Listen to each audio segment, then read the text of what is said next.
As I finished my PhD, I read a quote: "Knowledge is nothing without follow-through." Knowledge is nothing without follow-through. That's when I knew that this was not the end, but merely the beginning. More research needs to be done. The New Zealand Pain Foundation will fund research on self-treatments for chronic pain conditions, as well as the associated conditions of depression.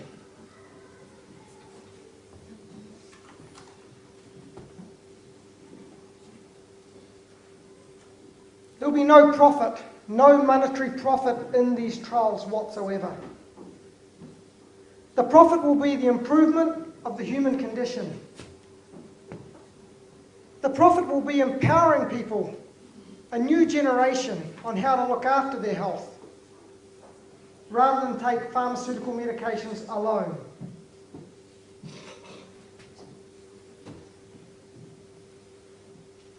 I'd like to thank my wife, Satna,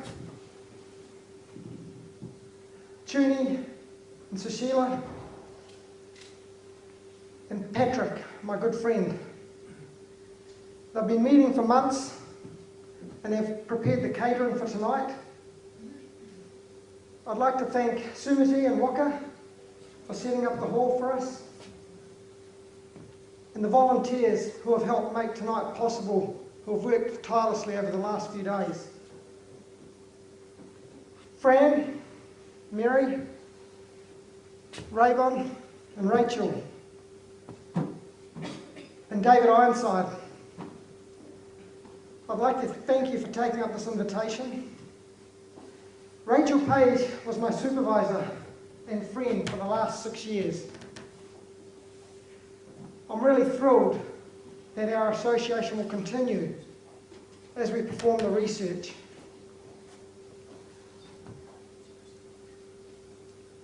I was talking to a colleague and doctor recently from Christchurch, and he said to me, the more money you raise, the more quickly solutions will be found. So give generously tonight. You can give a donation, or you can buy the second edition of the book, and 100% of the proceeds from the book will go to the foundation tonight.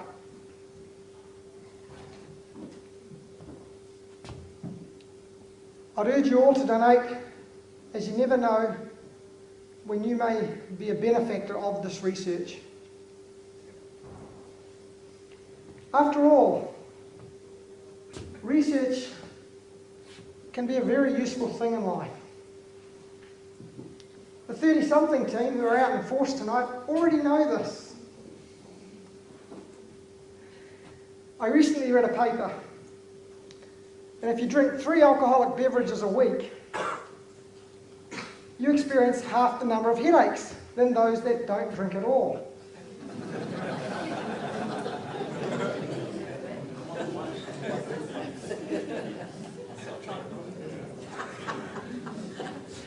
So don't feel guilty when you reach for that third beer tonight.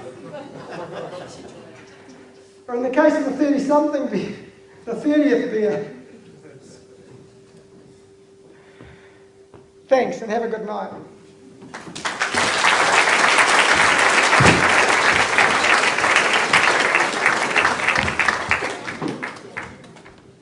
Thanks, Giresh. And now let's welcome to the stage. You saw her in the video.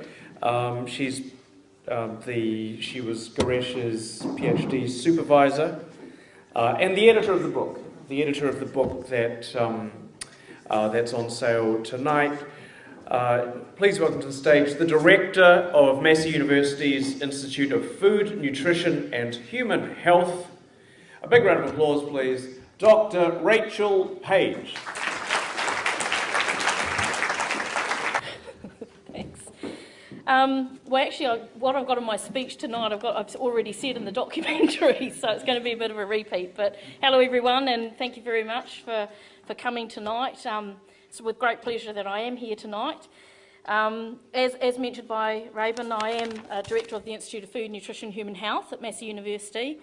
I'm also Regional Director for the College of Health at Massey University on the Wellington campus. So the College of Health has actually 3 what we call key goals, and those goals are promotion of human health and wellbeing, prevention of disease and injury, and protection of health. And what Giresh and myself want to do in our research and are going to be doing certainly fits very nicely within the College of Health Massey University goals. So I'm really excited about the research that we're going to be doing. I'm very excited about doing research that's going to be very beneficial for people that are chronic pain sufferers. As I've said to my students in pharmacology, chronic pain is probably one of the hardest things to treat. And as I mentioned in the documentary there, we do have what we call the World Health Organization treatment strategy as a guideline for helping people that are suffering chronic pain sufferers. And in that World Health Pain Ladder, you start off at the bottom rung with what we call non-opioid analgesics. So they're our drugs like our pain relievers like paracetamol and ibuprofen. And then as your pain intensity and severity increases, you can start to add in some other analgesics such as our opioid analgesics. And so they are drugs like our tramadol and morphine and pethidine. So people that are suffering with pain will be on a combination of analgesics, but what we'll also have is some adjunct drugs that we call, so other drugs that we can add in to help the people deal with their pain. And those drugs will come at any stage of that World Pain Ladder that we talk about. And those drugs can be antidepressants, they can be sedatives, antispasmodics, antipsychotics. So what you'll find is that people that are suffering, chronic pain sufferers, will be on a cocktail of drugs. And the sad thing is, after time, a length of time, those cocktail of drugs become less effective. We have to be looking at different treatment strategies. We really do. And so when Giresh came and saw me in 2008 and 2009, he had this idea about doing a clinical trial where he wanted to investigate non-invasive treatment strategy for helping people that have chronic pain. And it was intriguing to me. I thought, it's going to be very interesting in our very pharmacological-driven medical system. But I thought it's really important that we do this. And Giresh had already started to develop a model about chronic pain, the development of chronic pain. And in his PhD, he further worked on that theory about development of chronic pain, but he also did his clinical trial. And the clinical trial, as Giresh already mentioned, was where he was looking at the sauna, which is your non-invasive treatment and self-treatment, as a means for reducing severity and frequency of pain for those people that suffered from chronic tension headaches. Not a myth, it worked. And what we found that sauna did indeed reduce the headache intensity for those people that took the intervention of sauna. So really exciting. So what we really need to be doing is we need to be providing evidence for these self-treatment strategies. There is anecdotal evidence for some non-pharmacological treatments, but we have to have the evidence to support their significance. Otherwise, they're not going to be there and to be used. Really important.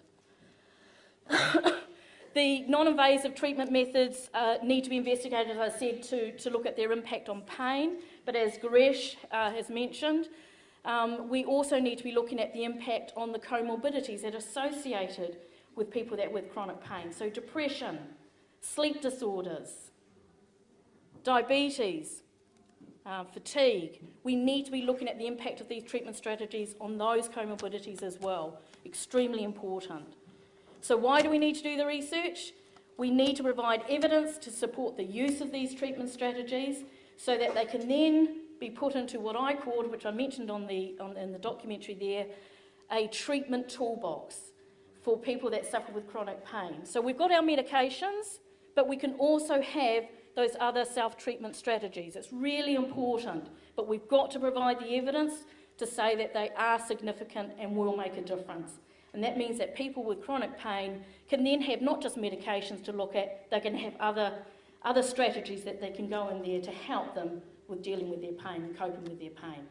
It would be fantastic if we actually found things to look at the cause and get rid of the pain altogether. So I'm really excited about working with Giresh and looking at the next few years with the research that we're going to be doing, delivering research that will make a real difference to people's lives. And the research is not abstract, it involves real people with real problems. Thank you.